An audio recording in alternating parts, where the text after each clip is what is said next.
Turabasuje bene data mudukurikiye kuri iyi sheni kuri kw'ijambo dusoma. Uyu munsi tuje kuganira namwe amagambo meza kandi amagambo akomeye, aho tugiye kumenya Pasika ni iki, umuganura ni iki, cyangwa se uriya munsi wa Pantekote ni iki. Ni ibintu rero tugiye gusoma, tukabikora mu byanditswe, hanyuma tukabwira impamvu zabyo nuko byakorwaga. Imana yacu ishimwe kandi Imana yacu ihabwe icyubahiro. Turifashisha rero amagambo dusanga mu butumwa bwiza bwa Yesu Kristo uko bwanditswe na Matayo igice cya 28. Turahera ku murongo waho wa mbere, turabanza tuyasome, hanyuma tubanze twumve Pasika y'Abakristo ni iyihe, kuko Pasika zirahari. Hari Pasika y'Abayuda na Pasika y'Abakristo na Pasika y'Abaroma. Turi buze kugisobanukirwa rero kandi tumenye ibyo ari byo. Nuko umunsi w'isabato ushize, ku wa mbere w'iminsi 7, umuseke wenda gutambika, marayika Magadalena na Mariya wa wundi bajya kureba cya gituro. Habaye igishyitsi cyinshi, nuko marayika w'umwami Imana yaramanutse avuye mu ijuru, abirindura igitare akicaraho. Ishusho yasaga n'iy'umurabyo, imyenda yerenaga nk'urubura. Babarinzi bamubonye bagira ubwoba, bahinda imishyitsi, basa n'abapfuye. Ariko marayika abwira abagore ati, mwebwe mwitinya, kuko nzi yuko mushaka Yesu wabambwe. Ntari hano, kuko yazutse nk'uko yavuze. Nimuze murebe aho umwami yararyamye. Nimugende vuba mubwire abigishwa be yuko yazutse, kandi azabanziza kujya i Galilaya. Iyo niho muzamubonera, dore ndabibabwiye. Mwakira amagambo y'Imana. Iyi ni Pasika y'Abakristo. Iyi ni Pasika y'Abakristo. Hanyuma tugiye no gusobanura kuri Pasika y'Abayuda cyangwa y'Abisiraheli, iyo bahawe bari mu Egiputa. Pasika isobanura kunyuraho, naho Imana yanyuze kuri bo, kandi bategetswe kumanika amaraso ku gikomanizo cy'umuryango kugira ngo umurimbuzi naza aze kubacaho. Iyi yari Pasika y'Abisiraheli rero, ari nayo yizihizwaga ku itariki tugiye kubabwira. Hanyuma tukaza kubabwira nuko iyi Pasika y'Abakristo yaje, ariyo Pasika itwibutsa kuzuka kwa Kristo, aho yatanze igitambo kizima gishimwa n'Imana, akaducungura akoresheje amaraso ye, hatagombereye amaraso yo kwica umwana w'intama cyangwa se irindi tungo runaka, ngo haboneke amaraso yo gucungura abantu. Imana yacu ishimwe kandi Imana yacu ihabwe icyubahiro. Pasika rero y'Abayuda yabaga ku itariki 14 z'ukwezi kwa mbere. Hanyuma kalendari y'Abayuda niko yari imeze. Usomye mu Balewi igice cya 23 umurongo wa 5 turahasoma, twumve iyo Pasika yabo babwiwe yabaga ryari, yabaga kuhe munsi. Haravuga ngo, Abalewi igice cya 23 umurongo wa 5 haravuga ngo, mu kwezi kwa mbere ku munsi wako wa 14 nimugoroba hajye habaho Pasika y'Uwiteka.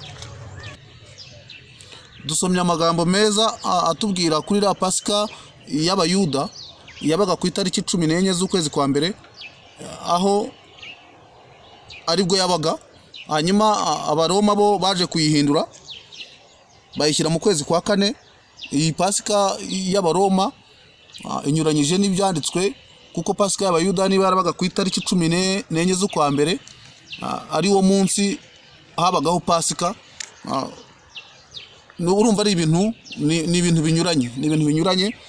Niyo mpamvu rero twebwe iriya Pasika nk'Abakristo tuyumva, tukamenya iyo ariyo, tukamenya niyo na Pasika tugomba kwizihiza iyo ariyo. Pasika rero tugomba kwizihiza ni iyi ngiyi n'ubundi, ivuga kuzuka kwa Yesu, ariyo isa n'ihura na yindi y'Abayuda, ariko Yesu yahinduye. Ndashaka kubabwira ikintu gikomeye. Pasika hari ukuntu Yesu yayivuguruye iyo Abayuda bakoraga, hanyuma ahita ihindurirwamo Pasika y'Abakristo. Hanyuma hari umunsi wundi bajyaga bagira iminsi mikuru, n'umunsi wa 50 uvuye ubaze uturutse igihe Pasika yabereye. Wabaga ari umunsi w'umuganura, umunsi bajyaga mu rusengero bakazunguza ibintu by'umuganura, hanyuma bakanasangira.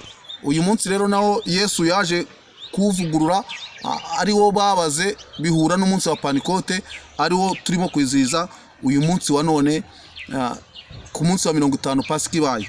ibintu tugiye gusobanura ibyo ari byo rero kugira ngo usobanukirwe ibyo ari byo.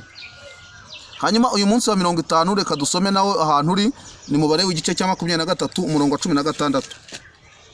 Aratubwiye ngo mubare iminsi 50 igeze ku munsi wa mbere w'isabato ya karindwi, maze muganure Uwiteka ituro ry'umuganura wundi. Uyu munsi wa 50 rero niwo munsi w'umuganura abayeho. Hanyuma Yesu ubwo yasangaga abigishwa be akababaza ati turaza kurira hehe ibya Pasika. N'ubundi yari ari mu gihe cy'isezerano rya kera aho hizihizagwa iriya Pasika y'Abayuda, kuko nawe Yesu yarayizihije.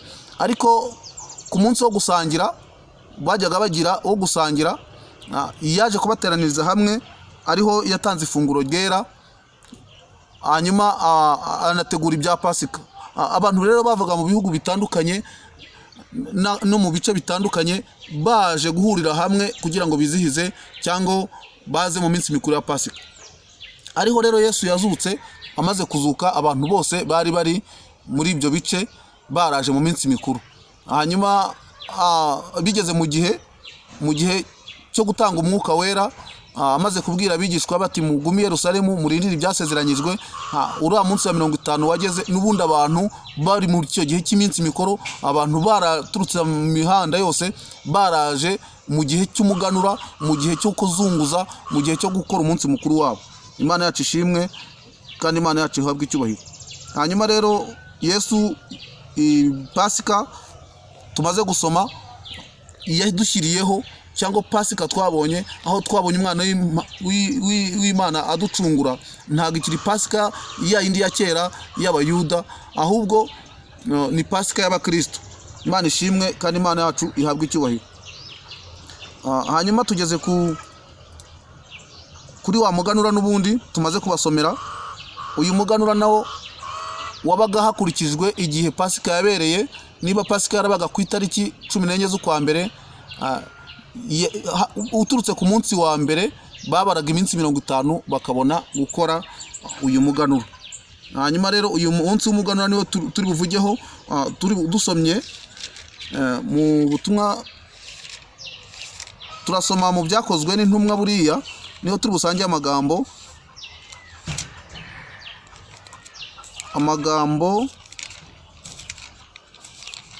Yesu yari arimo ategurira abigishwa be, cyangwa icyo yarashaka kubabwira.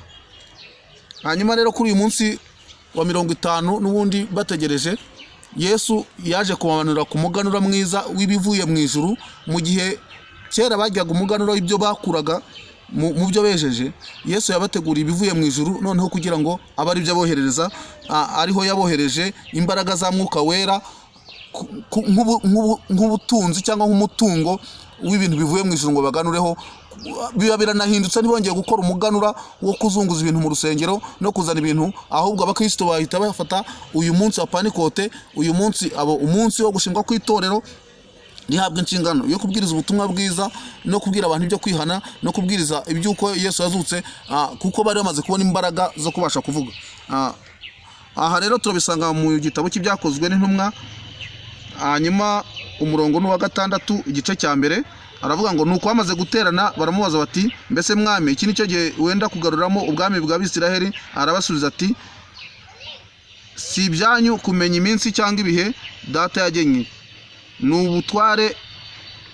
n'ubutware bwe wenyine. Icyakora muzahabwa imbaraga umwuka wera n'abamanukira, kandi muzaba abagabo bo kumpamya i Yerusalemu yose, i Samariya kugeza ku mpera y'isi. Amaze kuvuga ayo magambo, amaze kuvuga cyo azamurwa, bakimureba igicu kiramukingiriza. Imana ishimwe kandi Imana yacu ihabwe icyubahiro. Uyu munsi amaze kuvuga aya magambo niho yazamutse agiye mu ijuru, ababwira ko bazahabwa imbaraga. Hanyuma umunsi wa Pantekote ugeze, bari mu cyumba cyo hejuru kuri wa munsi wa 50 n'ubundi, umwuka wera turuka mu ijuru ameze nk'umuriri, hanyuma yuzura abantu bose buzura umwuka wera. Hanyuma uwo niwo munsi turimo kwizihiza uyu munsi. Uwo niwo munsi, niyo Pantekote, aho itorero ryahawe inshingano yo kubona imbaraga, inshingano yo kubwiriza ubutumwa bwiza bwa Yesu Kristo, aricyo tugomba gukora uyu munsi. Imana yacu tugire neza. Hanyuma rero urupfu rwa Yesu ku musaraba turaruvugaho, kuko n'ubundi Yesu amaze gupfa hari icyakozwe.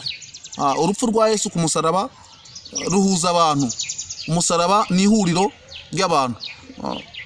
Urugero natanga ni umugabo bita Pilato na Herode baje guhura n'ubundi batari basanzwe bavuga rumwe. Ni umusaraba rero wabahuje. Ubundi umugambi wa Yesu wari uguhuza abantu no kunga abantu n'Imana. Imana yacu tugire neza kandi Imana yacu ishimwe. Hanyuma rero turi kubwira abantu icyo amaraso ya Yesu atumariye cyangwa icyo Pasika itumariye. Pasika yacu rero itwibutsa urupfu rwa Yesu, itwibutsa amaraso ya Yesu ko hari ibintu atubohora. Amaraso ya Yesu aratubohora kandi akatubatura mu bubata, ndetse agahindura icyerekezo twari turimo. Iyo tuyizeye tubasha gukizwa nayo. Imana yacu ishimwe. Hanyuma aya maraso ikintu adukorera ikintu bita deliverance cyangwa kubohoka. Hanyuma aya maraso atubohora ingoyi z'ibyo twari turimo, adukura mu bubata bw'ibyaha, akaduhindura abana b'Imana. Adukura mu bubata bw'amategeko, akatwinjiza mu bubata bwo kwizera Yesu Kristo ndetse n'ubuntu bw'Imana. Hanyuma adukiza karande z'inkomoko z'aho tuvuka, tukaba tubaye abana b'Imana. Adukura mu mwijima tukajya mu mucyo, kandi adukura muri Pasika y'Abisiraheli tukajya muri Pasika yacu, ari itwibutsa urupfu rw'umwana w'intama w'Imana Yesu ubwabambwa ku musaraba. Adukura mu muganura w'ibyeze tugahabwa umuganura w'ibikomoka mu ijuru ahera h'Imana, arizo mbaraga za Mwuka Wera. Imana ishimwe kandi Imana yacu ahabwa icyubahiro. Hanyuma rero adukura mu gihe cy'ibitambo n'abatambyi, akatwinjiza mu gihe cy'umutambyi mukuru n'igitambo kizima cyatanzwe rimwe, aricyo Yesu Kristo. Imana yashimye aho tutagisabwa gutamba ibitambo kugira ngo tubashe kubabarirwa ibyaha byacu. Imana yacu ishimwe kandi Imana yacu iturengere. Hanyuma rero twari turimo tubasobanurira Pasika ni iki. Pasika y'Abayuda ni iyihe? Iyabaga ryari? Pasika y'Abakristo ni iyihe? Pasika ya Roma ni iyihe? Ubu rero ikigaragara cyo Abakristo nibamara kumenya ukuri, bagombye kumenya Pasika bizihiza iyo ariyo n'umugambi wayo n'impamvu zayo. Hari ibintu byabaga kera mu isezerano rya kera, Yesu agenda bivugurura. Ntibyavuyeho ibyinshi, ariko byinshi yagiye abivuguruza iby'isezerano rishya tugomba kubahiriza. Imana yacu tugire neza. Tugiye gusenga rero, hanyuma twabwiraga ibya Pasika, tukabwira n'umunsi mukuru wa Pantekote, hanyuma n'umunsi wo gutanga ifunguro ryera, ariyo minsi mikuru itatu Yesu yajogoye mu minsi bagiraga mu isezerano ryabo, tugomba gukurikiza kandi tukayigumamo. Iminsi dufitiye akamaro, iminsi tubatura, iminsi duhindura kandi ikadufasha mu buzima bwacu nk'abana b'Imana. Imana yacu ihabwa icyubahiro. Mana turagushimye kuko uri Uwiteka, urero urakirana kugira neza uri rubasha. Tugushimiye ko ubanye natwe kuri uno munsi, tugushimiye ko utwigishije kandi udusobanurire iby'iyi Pasika n'iby'umunsi mukuru wa Pantekote, ariwo munsi w'ishingwa ry'itorero. Kandi itorero ritari rishingiye ku kintu runaka, itorero ritari idini, ryari ihuriro ry'Abakristo bose, aho bahabwa inshingano yo kubwiriza ubutumwa bwiza, bakabwira ubutumwa bwo kwihana, bagahindura abantu abigishwa, kandi ukabana nabo kugeza ku mperuka. Ndagushimye, nuhabwe icyubahiro mu izina rya Yesu, amen.